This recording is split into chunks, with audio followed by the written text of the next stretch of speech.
नहीं लगे तो अपनी प्यारी बीवी को एक सफेद साड़ी भी दिला दे। उमर, चलो तुम इन लोगों को लेकर जाओ।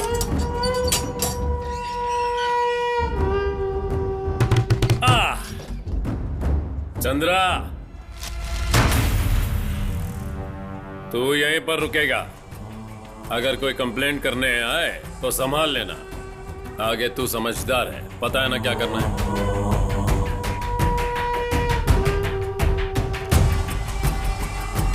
आइंदा कोई भी उस कंपाउंड के आसपास भी नहीं दिखना चाहिए,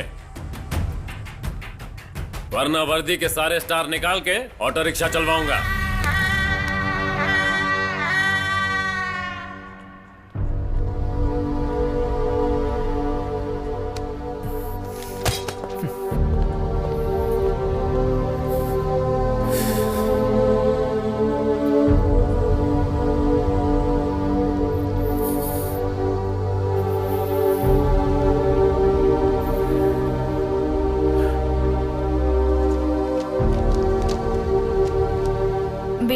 पिताजी के लिए पानी लेकर आ।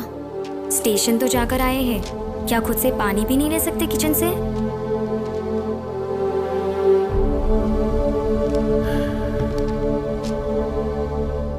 ये भी एक पुलिस वाला है, इसे खाकी पहनने का हक ही नहीं है। दूसरा कोई काम क्यों नहीं करता? पुलिस के नाम पे धब्बा है। इतनी पुलिस होने के बावजूद भी अमर का दहशत खत्म ही नहीं हो रहा है। अरे ये तो स्टेशन जाकर मच्छर मारता है, इसको फोकट का पगार जो मिलता है। इसके होने से बेहतर है ये ना हो, जाके चुल्लू भर पानी में डूब मरे।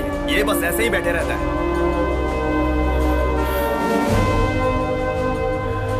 नंजय कोटे की सबसे बड़ी वारदात, ऐसा ही नहीं किया, ऐसा क्यों हुआ? जाने के साथ मरे नहीं, ऑन ड्यूटी अपने ही थाने में ऐसा ही ऐसा कैसे कर सकते हैं? और ये क्या वजह है कि ऐसा ही हमारे कैमरे ऐसा ही हमें नहीं किया है। आइए देखिए, आप देख सकते हैं हमारी न्यूज। उनकी टीम, बाकी लोग कहाँ थे? वो बाकी पुलिस वाले कहाँ थे? थाना अंदर से खाली क्यों रहा? आ चुकी है, उन्हें पोस्टमार्टम के लिए लेके जाया जा रहा है बॉडी को। और इस वारदात से यहाँ के लोग वाकई सनसनीखेज वारदात की वजह से सब लोग हिल चुके हैं। बाकी पुलिस वाले साथ हैं, आइए उन्हें जानते हैं कि क्या वारदात है। वो लोग कहाँ थे? वो इतने बड़े केस से जुड़े हुए, आखिर इस बीच केस में उन्होंने सुसाइड अटेम्प्ट क्यों किया? ऐसा वैशाख की मृत्यु पर हम डीवाईपी पार्टी की तरफ से उन्हें श्रद्धांजलि प्रदान करते हैं। उनके परिवार की हर मदद के लिए हम लोग हमेशा तत्पर रहेंगे।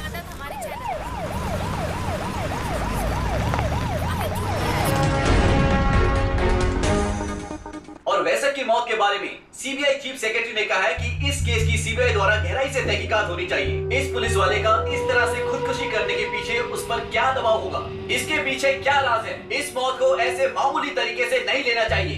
इसके पीछे क्या वजह है, ये ढूंढ कर लोगों के सामने ला नहीं होगा।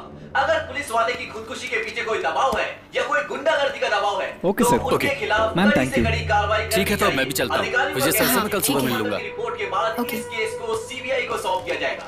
अभी हॉस्पिटल के मॉर्चरी से एसआई वैशक की बॉडी को बाहर लाया जाने वाला है। नंजय कोट जनरल बिना बताए कहाँ चले गए थे तुम? आनंद के साथ इतना लेट होना था तो पहले ही बता देते। अरे उस हॉस्पिटल में कितनी भीड़ थी पता है? वहाँ के लोगों को कितनी घूस खिलानी पड़ती है। इसमें मैं क्या कर सकता हूँ? ठीक है अमर, हम चलते हैं। इसे भी लेकर वहां जाना है ना, उसके बाद ही हम घर पहुंच सकते हैं।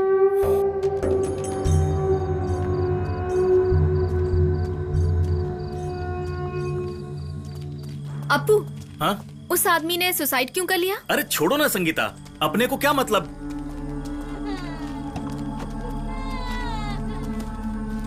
आजा बेटा, आजा आजा आजा। कौन बैठेगा गाड़ी में? इलेक्शन में तुम्हें खड़ा करने वाले हैं? वैसे तुम एमपी बन जाओगे क्या? अरे जरूर बनूंगा। हाँ? पहले जाकर अपनी डिग्री कंप्लीट कर लो। ओह, बड़े चले एमपी बनने।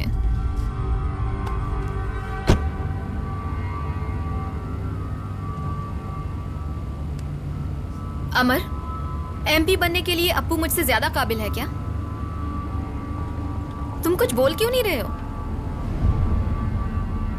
गणपति हैं और शिव भी हैं और एक तीसरा आदमी भी है, उसकी भी हमें जरूरत पड़ने वाली है। तुम्हारे पैर में चोट लगी है, तुम घर चले जाओ, मैं काम निपटा लूंगी। इस बच्चे की देखभाल मैं नहीं करूंगा। चुपचाप गाड़ी चलाओ।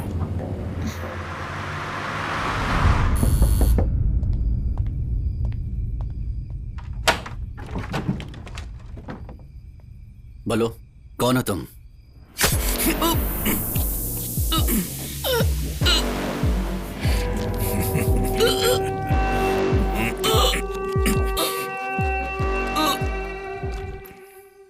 अमरनाथ।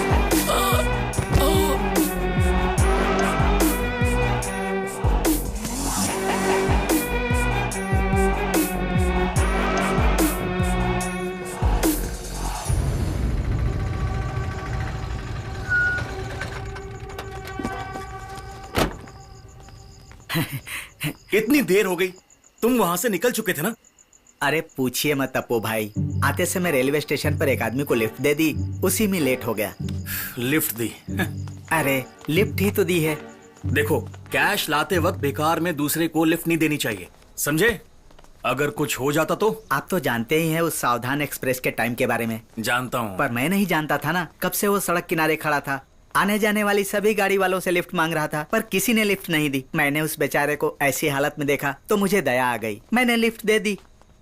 लिफ्ट दी। लेकिन आपका कैश तो सेफ है ना भाई? कैश सेफ है। मैंने सोचा आपको कैश दे दूं। कौन था वो? दिखने में कुछ खास नहीं था, जहाँ तक मुझे याद है 10-12 साल पहले मैंने उसे कहीं देखा था, उसके बाद का कुछ याद नहीं। हाँ, उसकी आंखें देखने पर लगता था कि मैं उसे पहचानता हूँ, पर कुछ याद नहीं आया, पता नहीं कहाँ देखा था उसे। इतना परेशान था, फिर भी 4-5 बच्चों की पढ़ाई की जिम्मेदारी अपने सर पर ले रखी थी। वैसे उसे देखकर मुझे ऐसा लगता था कि कुछ सालों पहले वही मुझे मुंबई लेकर गया था। वो आदमी बहुत इंटेलिजेंट है भाई, उसे बहुत सारी भाषाओं का ज्ञान है। वो तमिल वालों से तमिल में बात करता है, तेलुगु वालों से तेलुगु में, और कन्नड़ वालों से कन्नड़ में। हाँ, एक बार वो सरकार के खिलाफ खड़ा होना चाहा, लेकिन फिर खड़ा ही नहीं हुआ। सरकार के खिलाफ जाने वाली इच्छा को मन में दबाकर, सरकार के खिलाफ अपने आक्रोश को मन में रखकर एक सामान्य आदमी की तरह घूमने फिरने लगा, ऐसा लोगों का कहना है भाई।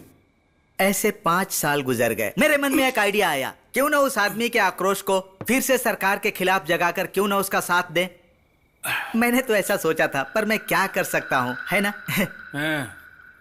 अपू भाई, एक पैग मिलेगा क्या? ये ले। थैंक यू भाई। कट ले। निकाल। अच्छा, चलता हूँ भाई।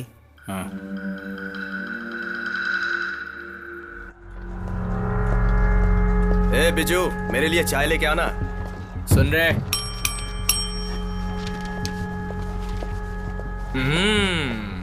ए, चाय दे। मेरे पास नहीं है। तेरे पास नहीं है? जल्दी आ रे। कहाँ मर रहा था इतना देर? हाँ, तू भी चाय ले ले। इसके पास तो होगी। क्या बोल रहे हो? ये लोग कभी नहीं सुधरने वाले। लगता है इससे काम करने की कोई इच्छा नहीं है। अरे वैशाखन सर, एक बात बोलूं, स्टेशन को साफ करना हो तो मेरे पास आदमी है। अरे अरे अब्दुल, चाय पी के तो जा। अब्दुल, बेरे, चाय।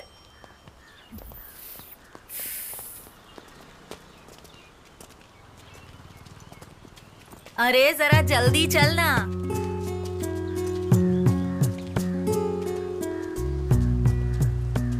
ये तो मैंने मान लिया कि हम सब हार मानकर यहाँ खड़े हैं, तुम भी मानती हो क्या? हार मानकर पीछे नहीं मुड़ सकते।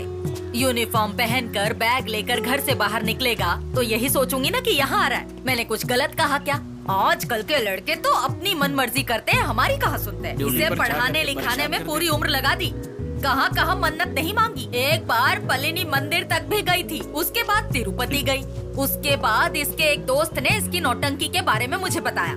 अगर ये ऐसे ही करता रहता तो ये नौकरी भी हाथ से जाती। मैंने सही कहा ना? ये बात सही है। वही तो। मेरा मतलब है वो बिना काम का ही घूमते रहते हैं।